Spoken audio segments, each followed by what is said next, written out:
ultimately building layer failed. And if that hadn't happened, again, Awesome Inc. wouldn't exist. What's up, everybody? Welcome back to Awesome Inc.'s podcast, where we highlight people pursuing their definition of, you guessed it, awesome. So buckle up and get ready for some more success story adventures and failures from Kentucky's tech and entrepreneur community.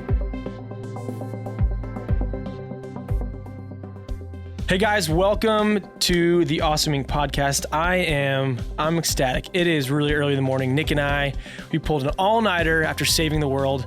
And by the way, I'm with Nick Such, one of the Awesome Inc. co-founders, man of many talents, international man of mystery, some may say. And we're going to be talking about Awesome Inc.'s coding programs, all of our various initiatives, and we're going to get some of the backstory. And I'm really excited because we just kicked off one of our Bootcamp cohorts, and Nick's going to talk about that. But we're going to do a couple episodes diving into the why, how, the what of all we do with teaching people how to be software developers and transition from whatever they were doing to a new career. And that's just a little recap. So Nick, would love to know a little bit about you and what you do before we dive into some of the origin story. Cool. Thanks, Garrett. Yeah, really excited to finally get to reflect on this story. I think it's something I haven't really taken the time to look at as we've been building Awesome Inc. And I think there are a lot of parts to the history of this that we couldn't have planned out if we had said back in 2013, oh, this is how we think it should go. It didn't go that way, but we're pretty happy about where it's ended up and where we're heading next. So. A little bit of the history on Awesome Inc. So Awesome Inc. we got started in 2009, and Awesome Inc. wasn't really born until 2013. And so I can start with a few of the things that happened in that 4-year time period that led to Awesome Inc. And I think one of the biggest things is that it really was born out of failure. And so there were some things that didn't work. There were some plans that we had. And because those failed, it opened up an opportunity and gave us a perspective to be able to start doing these technology training courses. So a little bit of my history, you called me an international man of mystery. I'm not sure there's a whole lot that mysterious about me. But I am an international race car driver, and that's important. It's also a little humorous. The car I drove was UK's solar-powered car. I was on the solar car team as a mechanical engineering student at UK, and that goes a little bit into the origin because that was my opportunity to go from mechanical engineering, where I'm making wheels and gears and things that turn. It was my opportunity to spend a lot of time with programmers. And so this was an interdisciplinary team. We built a car. It goes really slow. That's the joke about it. I did drive a car between the US and Canada. So we crossed an international border at 35 miles an hour. So, but in doing that, I got to work with this cross-disciplinary team. And that, I think, was really when I got really excited about computer programming and the opportunities out there. A lot of the cool things that I could do as a mechanical engineer were actually things that were done with code. Really? Yeah. And so that was a bit of how I got into that. I also had a little bit of a background. I learned a little bit of web development in elementary school. So this is early days of the internet. We're talking mid 90s, probably 94, 95. Got to write some code, some HTML for the first time in third or fourth grade with Netscape Navigator. And that was a pretty magical experience. After that, I didn't really touch that for a little while. Came back to it in high school. And a lot of these are stories. In high school, I was on the high school football team. But if you've met me in person, you'd see that's kind of a laughable proposition. But what that did give me was a bit of a perspective. And so I got to, before a lot of things that were on the internet, I got to put my high school football team stats and video highlights and photos on the web. And for me, that was just another chance to kind of see that power of software, of the internet, of what you could do with just a small amount of knowledge. So fast forward to 2009, we were launching Awesome Inc. I had met Luke and Brian about 6 months before we opened the doors here. And their pitch to me was, hey, come join us as a co-founder. And we want this piece of Awesome Inc. to be called Awesome Labs. We want that to be the technology piece of Awesome Inc. We don't know what that means yet, but we want you to come start it based on, you've done some programming in the past. You've run the solar car team at UK. We think it's kind of in that area, but we don't know what it is yet. And so Awesome Labs, out of that, ended up growing a little bit of a startup of our own. So in addition to helping other companies get started as we do at Awesome Inc., we actually started our own company. It was called Awesome Touch.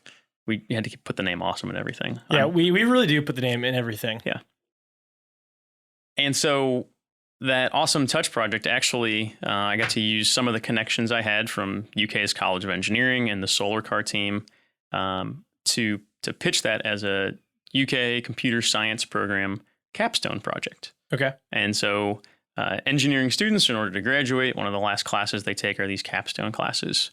And we worked with an electrical engineering class, some students from that who built this touchscreen hardware.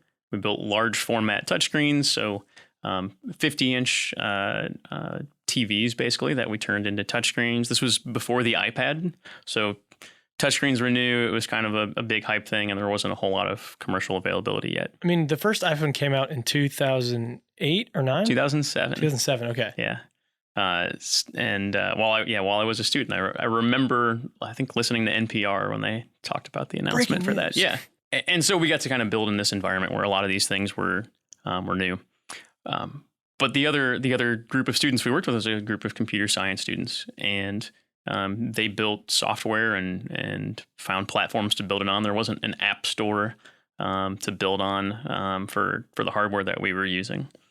And so we got to take basically propose this project and mentor these students, and they built some real software, and it was pretty cool. We eventually built out some mapping software that was used at several locations around Lexington. The Hilton was one of our more notable locations, so you could have a map of downtown Lexington and find out all the points of interest from this giant touchscreen in their lobby. And it was through that experience that we ended up starting found out about some opportunities related to healthcare, and ended up starting a kind of a spin-off of that called Building Layer. And if Building Layer had succeeded, we wouldn't be sitting here having this conversation today. So we took Building Layer through a startup accelerator program up in Providence, Rhode Island called Beta Spring, and a great startup community there. Had a lot of great help. But ultimately a mix of us not being great at enterprise sales and the very long cycles of healthcare organizations. We I think being a little early to that market of indoor navigation, ultimately Building Layer failed. And if that hadn't happened, again, Awesome Inc. wouldn't exist.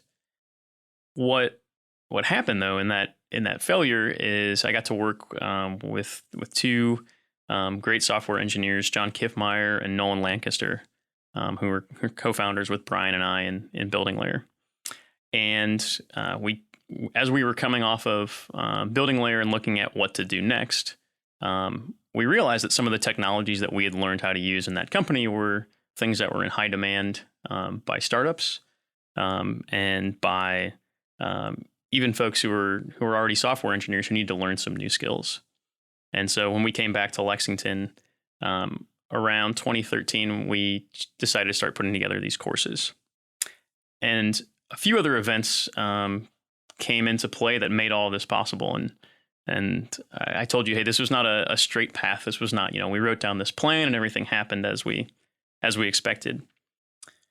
One of the big things that happened before we started these courses was a series of mobile technology conferences called MobileX. And this was in the early days of Awesome Inc. We thought, our plan was we were going to be a startup accelerator program focused on mobile technology. So again, iPhone comes out in 2007. I think it was 2008 or 2009 when the App Store first came out. And this was a big deal because before that, to get your app onto a phone platform, you had to be called what was called on deck. So unless you had a deal with the carrier or the phone manufacturer to have your app already installed on the phone, it was pretty hard to break through. Yeah, I mean, I'm even thinking about when my dad had a couple of Blackberries or the sliding touchscreen phone with the stylus, Oh, yeah. and they had like some version of like a brick game or a couple like native on deck apps as you're talking about, and then email and Skype or whatever. So like things have just changed and innovated so quickly. Yeah, I was a big Palm Pilot guy in high school, which made That's me. what it was. You made me so cool. Yeah, I was the coolest guy for sure.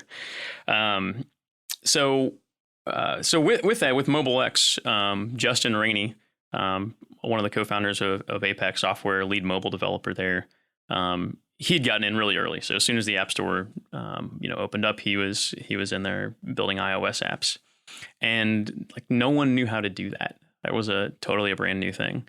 So as part of the Mobile X conference, Justin ran a track in there where he taught these one-day iOS app workshops, and it was hugely popular. We did this in several cities around the Midwest. People loved that, and it was a big turning point, helping new developers or very experienced software developers break into this new area.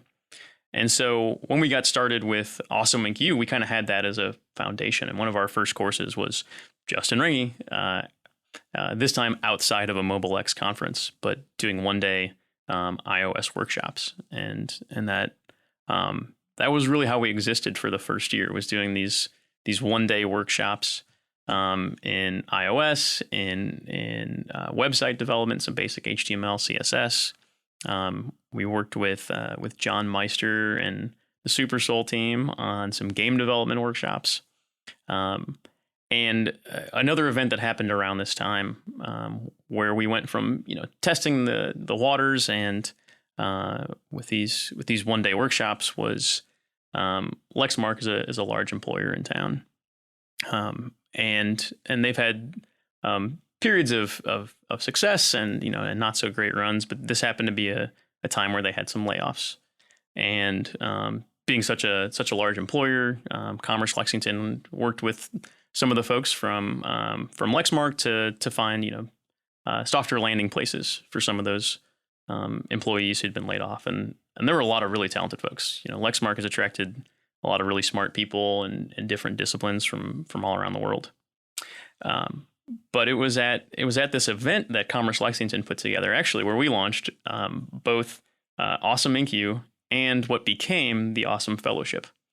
And with many of our startup stories, it started with hopping on the web and buying some new domain names. So that was when we, before that event, was when we bought awesomeinc.x.com and awesomeincu.com.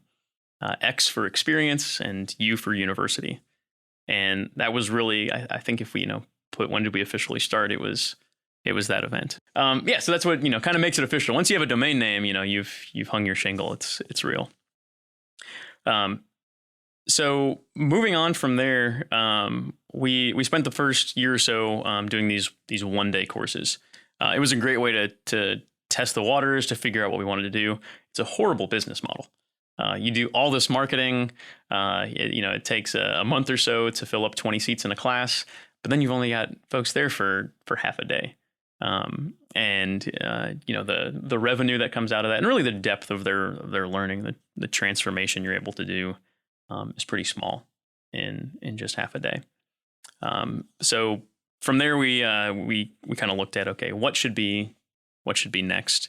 And the thing we'd set our eyes on around this time, a program called Dev Bootcamp had been founded. And I think their original location was in Chicago. And Chicago has a pretty strong developer community, a couple of large web application frameworks. The founders came out of there. And one being David Heinemeier Hansen and the Ruby on Rails community. So that's what Dev Bootcamp ended up kind of being built around, was, hey, we're going to help people And I think the original program was about 8 weeks. Help people go from zero to Rails developer in such a short amount of time, and it really took off. And so this was something that we had on our radar, as we had watched startup accelerator programs like Techstars and Y Combinator grow around the country on the entrepreneurship side of the house. We looked for inspiration to programs like Dev Bootcamp for what we were doing. But in 2013, we were not ready for that. Lexington was not ready for that yet. So we kept that as kind of our goal. And it really took until 2016 for us to launch our very first bootcamp program. Okay. So why the name Bootcamp? I've always been curious of that. Yeah. So I think the name Web Developer Bootcamp took inspiration. I think there's some fitness boot camps, and the idea is in this accelerated period of time. I think a lot of the fitness ones are about a month. Okay. That you can make a big transformation because it's a small enough amount of time to make that commitment, but it's a long enough amount of time that you can see a meaningful change. And those programs, of course, took their naming from military boot camps, from folks who are going through basic training. So you're helping people get mentally shredded. I think that's one of the biggest things if you talk to our students now, is this is it really is this intensive transformation. And we've had a few service members who've gone through our program, and that's something I'm kind of sensitive about. I don't have a military background, and so if I'm using this this word to describe our program, is it accurate? And they've told us, that's cool. It was that's every really bit cool. as intense, at least for my brain. Maybe not the legs and everything else, other than your fingers and your eyeballs. Yeah, so that's really good. Well, Nick, thanks again for giving us some of that founding backstory and how we got from 2009, Coach Kyle, shout out, to the squiggly lines that led us here today. So I know we've talked a bit about the backstory, your experience, MobileX, one-day workshops. Why did you guys decide to stick with teaching people software development, how to become programmers? So I think one of the big reasons that we decided to stick with teaching folks technology, a little bit of that came out of one of the desires or one of the experiences I had while I was on the solar car team at UK. So we had a big challenge to work with a team of about 40 students, and our main task was to design and build and race the solar powered car. But one of the kind of side missions that we saw as really important was to teach people about what we were doing. And so we went to lots of different STEM fairs and schools and other events like that, and taught people about what we were doing, about how the science, the engineering, and the technology behind making that car really worked. And we saw that as an important piece of our mission to teach other people. And that was something I really enjoyed about the team. I was an okay engineer, but that part, getting to explain to someone how energy works, how photovoltaic cells, can convert light into electricity. Those were really special moments for me, and I love that aha moment when someone else got to understand something.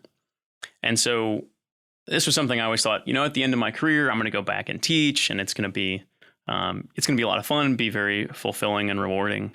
And thanks to the failure of a startup, I had that opportunity sooner. Yeah, rather than later. Super cool. And then the second piece being there was just incredible demand for it. People wanted to learn these skills, and once they were able to learn these skills, it opened up a lot of doors for them. And so for us, it was something we enjoyed, something that people needed, and there was at least enough revenue in it to let us do it. So. Very nice.